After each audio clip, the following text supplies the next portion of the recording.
Sweet. Yes guys, welcome back to another video. Welcome to the George Benson football channel. Hope you like what I've done. Behind me, I kind of tried to make a bit more of an effort instead of just having like a Chelsea flag semi-draped over a bike. The bike's just chilling out there. We've got the Frank Lampard signed shirt here. We've got the Didier Drogba penalty photo, the most iconic photo of them all, where the ball is actually covered by his right foot there. And then we've got this Pride of London Chelsea Football Club image here, which is basically like a load of words that have been written in the media and everything over the years at Chelsea, surrounded by Stamford Bridge. It's pretty cool. I hope you guys like it. I've also got a jumper on today because it's back to classic English weather, which is actually pretty good, which means I can film videos in my office with no problems. Anyway, this is the Reading match preview. Chelsea are playing against Reading today, this afternoon. I'm going to the game myself, so don't expect a live stream. I will be uploading my match vlog as soon as I possibly can after the game. So two videos in one day. I've not done a preview for every single friendly this season because I feel as though it would kind of be pointless, but because it's Reading and it is my local team, I guess you could say, even though Chelsea is my team, Reading is the team closest to me that are actually any good. There's Swindon, but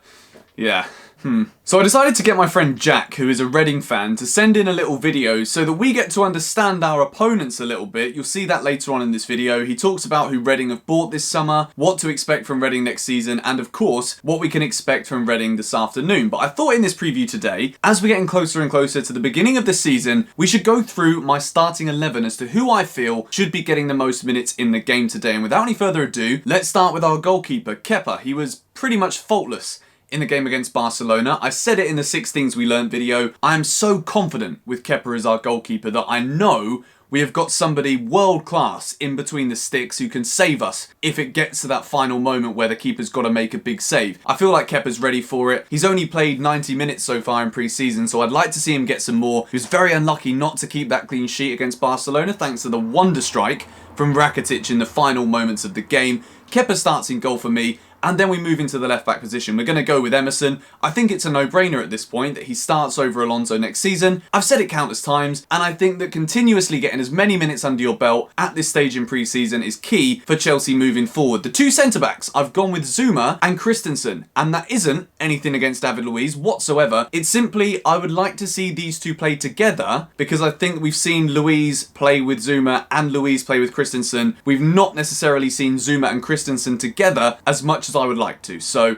for no other reason than that, I would like to see those two starting. I feel as though they are definitely the highest competition that Chelsea have for Rudiger and David Luiz. So I'd like to see those two given minutes together. The right back position, I've decided to go with Zappacosta. If you watch my 4 decisions that Frank Lampard needs to make video yesterday, I uploaded that at 5 PM last night, you'll see that I did talk about Zappacosta. I kind of gave him a little bit of a hard time, I'm not going to lie. I was saying about how he's always out of position. Azpilicueta is the nailed on first choice right back, particularly when Reece James is injured. So I want to give Zappacosta some minutes. I want to see what he can do. Reading aren't the worst opposition in the world. Of course, they're not Premier League standard. As my friend Jack is about to say in his little Reading preview, he's got 2 minutes. I'm not going to tell you what he said. Watch my lips move. You might get it earlier. If not, stay tuned to the end of the video and you'll find out exactly what Jack said. Zappacosta, let's give him some minutes, see what he can do, and hopefully he can put in a stake for next season's position for himself. Moving into the 2 in front of the 4. I've decided to go with a 4-2-3-1. I think from what we've seen, it's without doubt Frank Lampard's strongest formation right now. So I expect as we get closer and closer to that Manchester United game and the Liverpool Super Cup match, Frank playing the formation that he feels is the strongest. I'm going to stick it, keep it simple. Jorginho and Kovacic, they've both been brilliant so far in pre-season. They both kind of seem rejuvenated. I know it's pre-season and obviously it's been a couple of months. They're going to feel rejuvenated, of course, because it's pre-season and we've not seen them play football for 2 months, but it seems to me as though that partnership is a really, really strong one. We'll get into the substitutes bench and another player who could potentially be playing in that position a little bit later as we put through the final 11. So those two are playing there, which moves us forward. Let's start with the left. Mason Mount, I want him to play on the left. I think we've seen enough from him as a number 10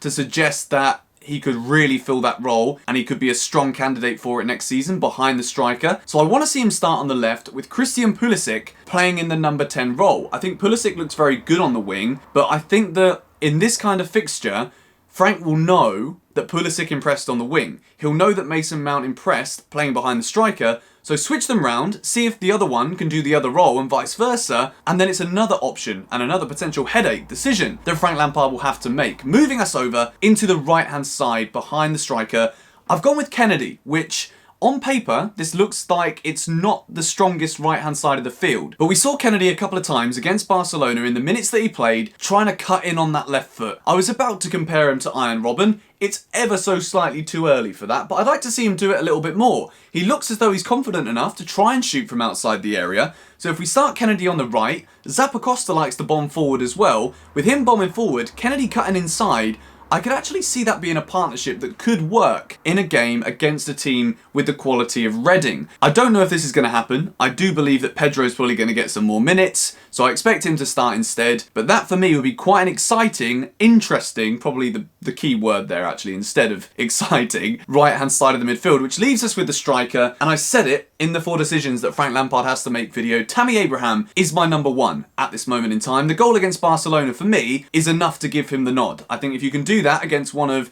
the best goalkeepers in the world, not the best, but one of the best in world football, and it was a very strong Barcelona defence. Let's not get too carried away about that. Everyone said what they wanted about, yeah, it's their first game of pre-season, the midfield, no Messi, blah, blah, blah. It's a very strong defensive line from Barcelona. Tammy got the goal, and he really impressed me in that game. So he starts for me against Reading, which moves us in to the substitutes bench. And there are some players that could potentially get some minutes for Chelsea tomorrow that we haven't seen get many so far, if any. N'Golo Kante is the one I'm looking at. He was training prior to the game against Reading. I don't expect him to play even a full half of football, but maybe for like the last 15, 20 minutes, if Chelsea have got the game won, I think Frank Lampard may bring Kante on to slow the pace of the game down, because I don't expect him to be coming in full throttle. I wouldn't want him to with the injury that he's had, but maybe Kante could get some minutes tomorrow. I think we'll know a little bit more about that later on in the day today, as we see the match unfold, pre-match and warming up and all of this kind of stuff.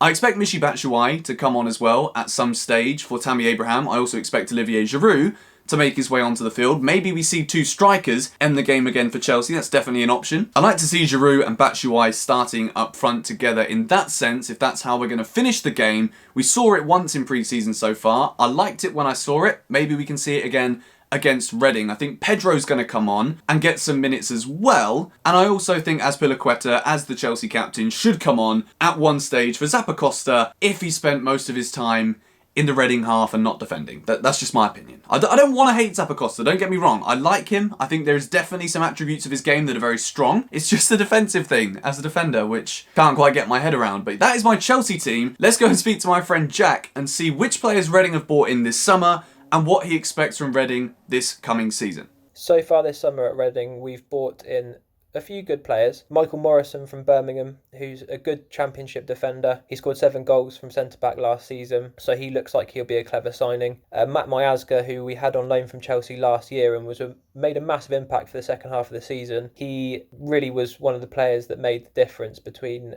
us staying up or getting relegated. Charlie Adam from Stoke on a free. He's an interesting one because he's 33 years old. You wonder whether he might be past it, but at the same time, we knew what he used to be like, so maybe he'll still have a lot to offer. And João Virginia from Everton, the goalkeeper. He's 19 years old, so there's a little bit of a concern with his age, but he looks like he's very confident. He's good with his feet, which is very important for the style that we play. The signings have been good. We need to shift a few more. There's a few players in there that won't be involved in the first team next year and still haven't found a new club. And then when they've gone, if not before, then we need to bring in probably 1 or 2 more midfielders and definitely a striker that can score consistently at this level, because that's something that we've missed for a while. And we missed out on Nelson Oliveira, who we had on loan last year. That would have been a good signing for us, but we couldn't get him, unfortunately. As far as my expectations for the season are concerned, with the squad we have at the moment being quite young, I don't think we can expect much more than the mid-table finish. I'd like to think we won't be involved in the relegation scrap. And if we can make those signings and make those few more improvements, then we could push for a playoff place potentially. The game tomorrow I think will be an interesting one. I imagine Chelsea will play a weakened side, but regardless of the team Chelsea play, it'll be a good test for our young team, a good test against a team of a much higher standard to us. And you never know what's going to happen in a pre-season friendly. I'd like to say that we might win, but I'd imagine Chelsea will get the victory. So yeah, hopefully that gives you a bit of an insight into what we could expect from Reading this afternoon. I'm going to be releasing my match vlog as soon as I possibly can after the game. I'm not sure if it'll be like an hour after, 2 hours after, or maybe it goes up at like 8, 9 o'clock. I'm going to try as quick as I can to get the video uploaded, so stay tuned to the George Benson football channel. Make sure you're subscribed, turn on notifications, and you'll be the first to know when the Chelsea versus Reading match vlog goes up. It's the first one of the season, so it's very exciting. Plenty more of those to come. This has been my Chelsea versus Reading preview. Let me know your 11 in the comments down below, and if there's anything in particular you disagree with that I have said, let's start the conversation and we can talk about it in the comments down below. Thank you guys for watching. Have a great day. Enjoy the game. Come on, you Blues. I'll see you all later. Bye-bye.